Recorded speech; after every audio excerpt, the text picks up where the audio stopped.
Welcome to my channel. ఈ వీడియోలో retired ఉద్యోగులకి గుడ్ న్యూస్ అండి. ఈ నెల 31 వరకు అవకాశము. పూర్తి వివరాలు వీడియోలో తెలుసుకుందాం. వీడియోని ఎక్కడే కానీ స్కిప్ చేయకుండా ఎండ్ వరకు చూడండి. అప్పుడే ఇన్ఫర్మేషన్ పూర్తిగా అర్థమవుతుంది. వీడియో చూస్తున్న ప్రతి ఒక్కరు వీడియోకి అయితే లైక్ చేయండి ఫ్రెండ్స్. ఈ వీడియోని తోటి ఉద్యోగ పెన్షనర్ మిత్రులతో అయితే షేర్ చేయండి. కొత్తగా మన ఛానల్ చూస్తున్నవారు సబ్స్క్రైబ్ చేసుకోకుంటే వెంటనే మన ఛానల్ అయితే సబ్స్క్రైబ్ చేసుకోండి. దీని ద్వారా నేను చేసే లేటెస్ట్ వీడియోస్ అన్నీ మీ వరకు రీచ్ అవుతాయి. ఇక ఆలస్యం చేయకుండా వివరాల్లోకి అయితే వెళ్తున్నాము. అధిక పెన్షన్ వివరాల నమోదు కోసం చివరి గడువు జనవరి 31, 2025 అండి.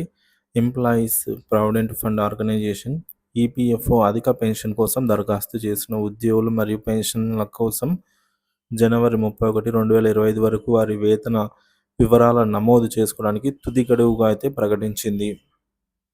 గడువు పొడిగింపుపై ప్రకటన. తుది గడువు.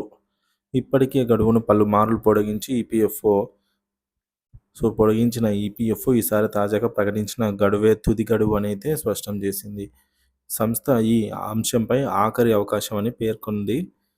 సుప్రీంకోర్టు ఆదేశాల ప్రకారం సుప్రీంకోర్టు సూచనల మేరకు పెన్షన్ ప్రణాళికలో అధిక వేతన ప్రతిపాదకను పెన్షన్ కోసం 17.49 లక్షల దరఖాస్తులు అందాయి. అయితే వీటిలో కొన్ని ఇంకా యాజమాన్యాల వద్ద పెండింగ్లో ఉన్నట్లు తెలిపింది. గడువు పొడిగింపుకు కారణం వివరాల ఆలస్యం అండి. ఈపీఎఫ్ఓ గడువు ముగిసినప్పటికీ ఇప్పటికీ 31 లక్షల దరఖాస్తులు కంపెనీ వద్ద పెండింగ్లో ఉన్నాయని తెలియజేసింది. సంస్థలు ఉద్యోగ సంఘాలు పొడిగించమని విజ్ఞప్తి చేయడం వల్లే 2025 జనవరి 31 వరకు గడువును కల్పించామని పేర్కొంది.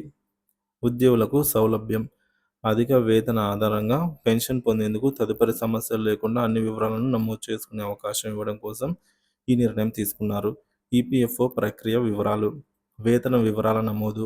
అధిక పెన్షన్ కోసం దరఖాస్తు చేసిన ఉద్యోగులు తమ వేతన వివరాలను సక్రమంగా నమోదు చేయాలి. ఈ ప్రక్రియ పూర్తి చేయని దరఖాస్తులను సంస్థ తిరస్కరించే అవకాశం ఉంది. రెండోది యాజమాన్యాల బాధ్యత. కంపెనీలు తమ ఉద్యోగుల వివరాలను సమయానికి సమర్పించాలని ఈపీఎఫ్ఓ కఠినంగా ఆదేశించింది. ఆలస్యం కారణంగా పెన్షన్ క్లెయిమ్ల ప్రతికూల ప్రభావం పడుతుందని అయితే హెచ్చరించింది. దరఖాస్తు ప్రక్రియ ఈపీఎఫ్ఓ పోర్టల్ ద్వారా అండి. దరఖాస్తుదారులు ఈపీఎఫ్ఓ అధికారిక వెబ్సైట్ ద్వారా తమ వివరాలను అయితే నమోదు చేసుకోవచ్చు. అవసరమైన డాక్యుమెంట్స్ను సరిగ్గా అప్లోడ్ చేయడం కీలకం. సమీప ప్రాంత ఈపీఎఫ్ఓ కార్యాలయం. ఆన్లైన్ ప్రక్రియలో ఇబ్బందులు ఎదుర్కొనే వారు వారి సమీప కార్యాలయాల్లో వివరాలను అయితే సమర్పించవచ్చు. మునుపటి గడువులు. ఈపీఎఫ్ఓ సుప్రీంకోర్టు తీర్పు తర్వాత వివిధ సందర్భాల్లో గడువులను అయితే పొడిగించింది. అవేంటంటే 2023 సెప్టెంబర్ అధిక పెన్షన్ కోసం మొదటిసారి వివరాలు సమర్పించే అవకాశం ఇచ్చింది. తర్వాత 2024 మే 31 గడువు పొడిగింపు తర్వాత 2 దశల్లో అయితే క్లెయిమ్ రిజిస్ట్రేషన్. జనవరి 31, 2025 తుది గడువుగా ప్రస్తుత ప్రకటన. తప్పిపోతే ఫలితాలు. ఒకవేళ అయినా కూడా ఇంకా నమోదు చేసుకోకపోతే గడువు మించిపోతే దరఖాస్తులు తిరస్కరించబడే అవకాశం ఉంది. పెన్షన్ పొందే అవకాశం కోల్పోతారు. సుప్రీంకోర్టు మార్గదర్శకాల ప్రకారం ఈపీఎఫ్ఓ తాజా సమీక్షలకు అవసరమైన వివరాలు తప్పనిసరిగా నమోదు చేయాలని సూచించింది. పెన్షన్ పెంపు ప్రాధాన్యత.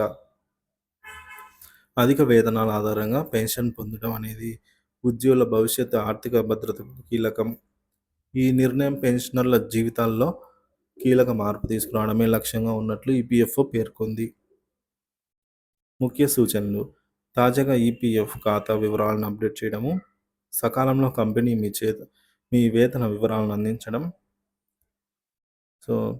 అందించండి. డాక్యుమెంట్లలో ఎలాంటి లోపాలు లేకుండా చూసుకోండి. గడువు ముగియడానికి ముందే ప్రక్రియను పూర్తి చేయండి. ఈ చర్యల ద్వారా భవిష్యత్ పెన్షన్ క్లెయిమ్లలో సమస్యలు లేకుండా ఉండవచ్చు. ఈపీఎఫ్ఓ తాజా మార్గదర్శకాలను పాటించడం ద్వారా నివాసితుల ఆర్థిక భద్రతను మరింత బలపరుచుకోవచ్చు.